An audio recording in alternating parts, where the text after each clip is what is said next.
There was a moment when everything changed. A single night, a single commandment, a love so radical that 2,000 years later we're still trying to understand it. What did Jesus mean when he said greater love? What was he really asking of us? And why did Peter, the rock, the bold one, the fearless disciple, break down weeping before the night was over? The Last Supper, the final hours. Jesus knew his time was short, and with the weight of eternity pressing down, he chose his last. Listen carefully.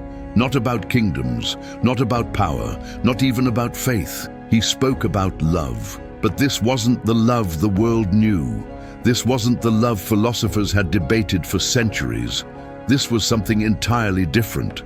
Something that would either transform you completely or break your heart trying. As I have loved you, love one another.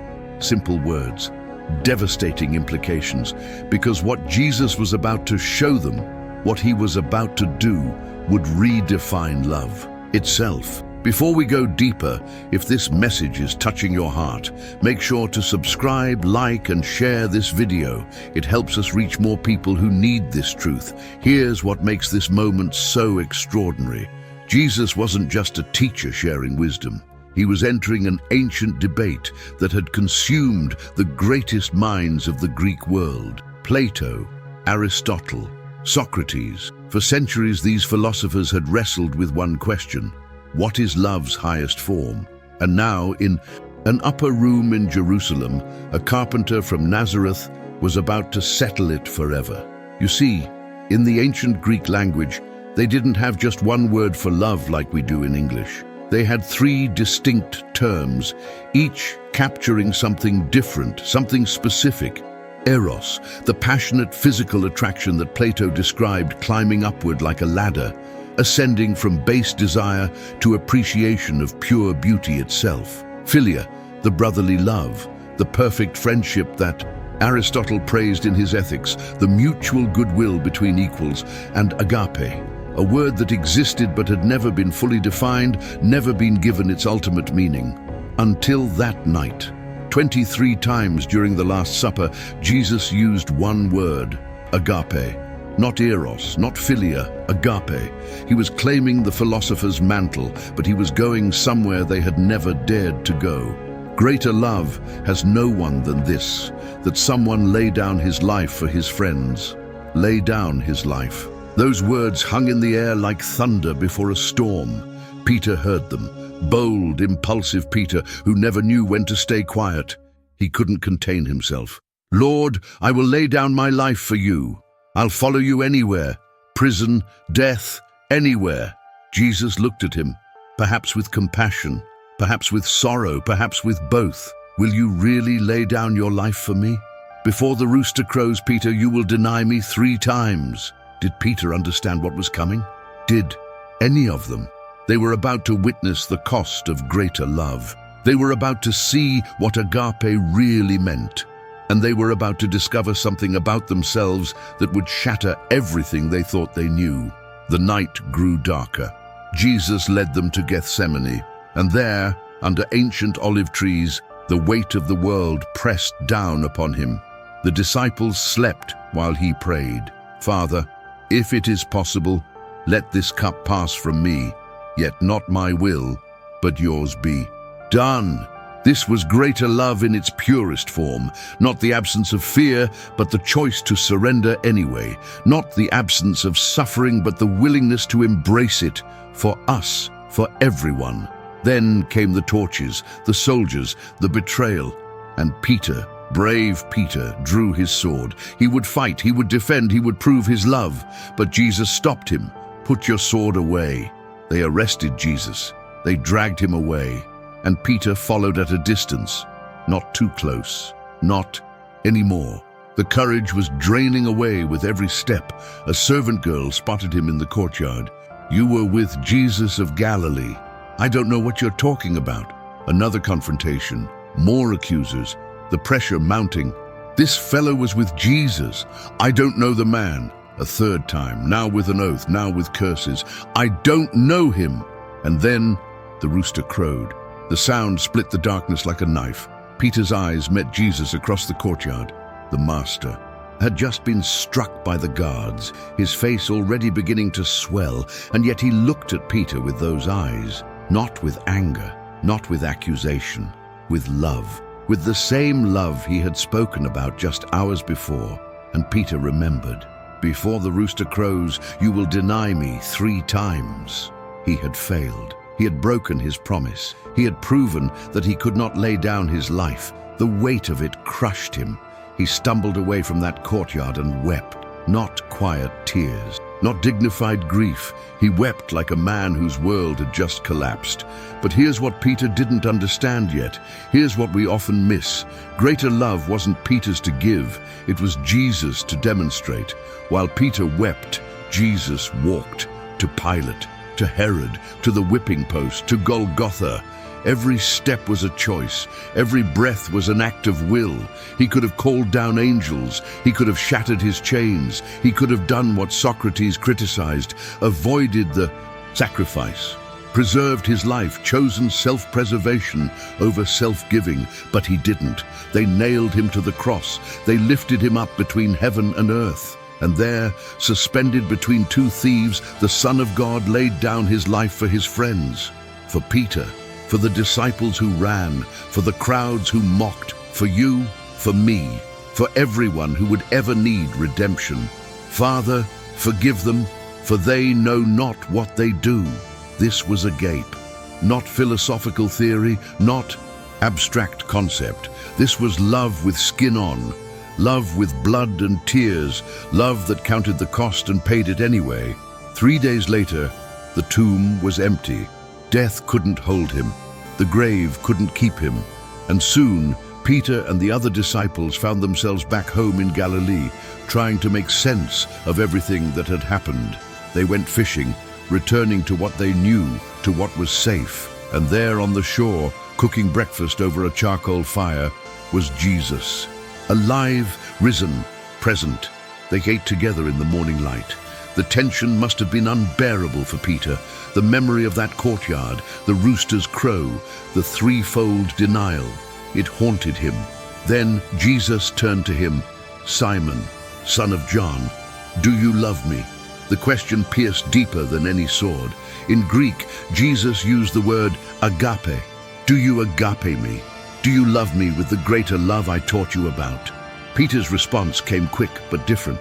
"Yes, Lord, you know that I phileo you." He used a different word, not agape.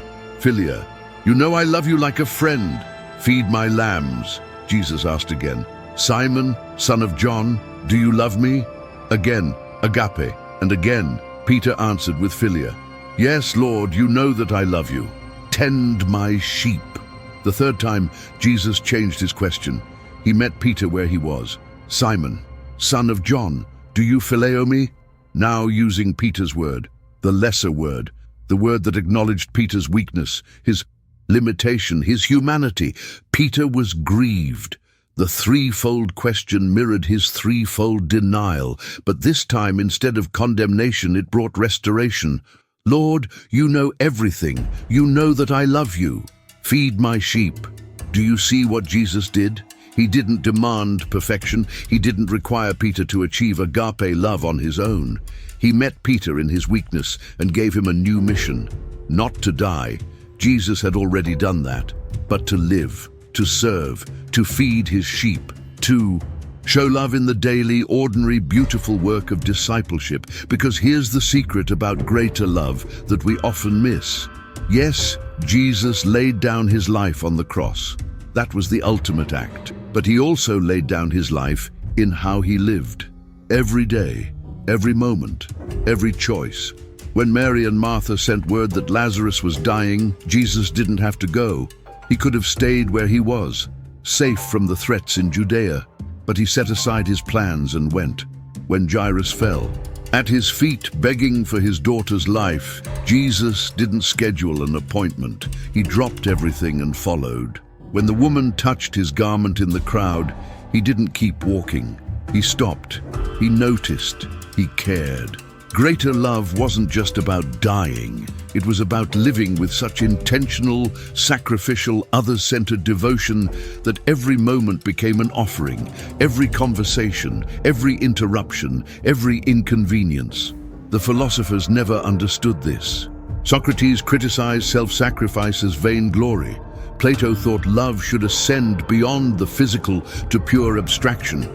Aristotle believed the highest love was between equals, based on mutual benefit. But Jesus showed us something different. He showed us love that descends, love that gets dirty, love that serves, love that sacrifices not for glory, but for the good of the beloved. Love that doesn't wait for us to become worthy, but meets us in our unworthiness. This is why his teaching was so revolutionary. This is why it changed the world.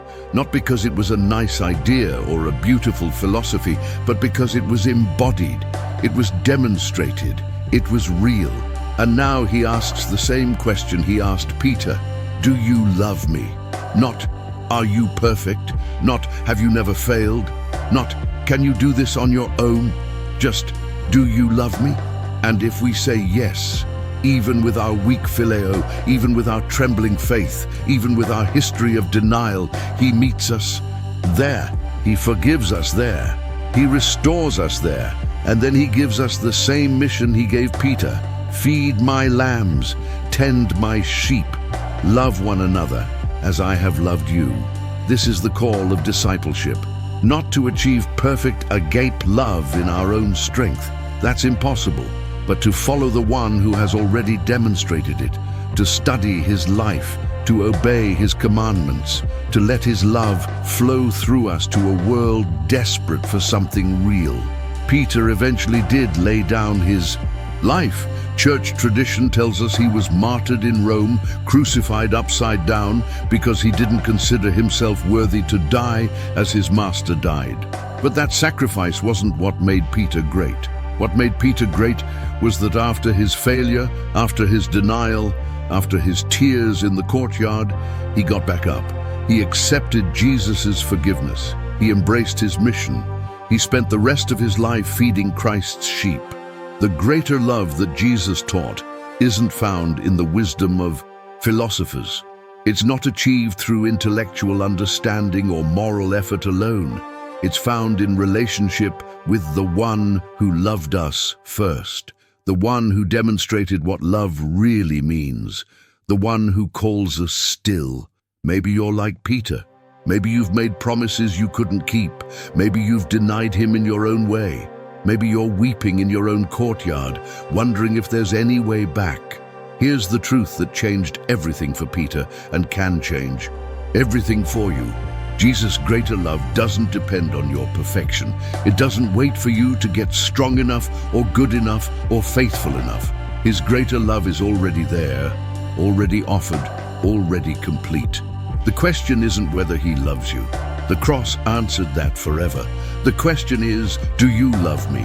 And if you do, even imperfectly, even weakly, even with all your failures and fears, then rise, be restored, be forgiven, and join the mission of feeding his sheep, of tending his lambs, of showing the world what greater love looks like when it walks on human feet and speaks with human voices.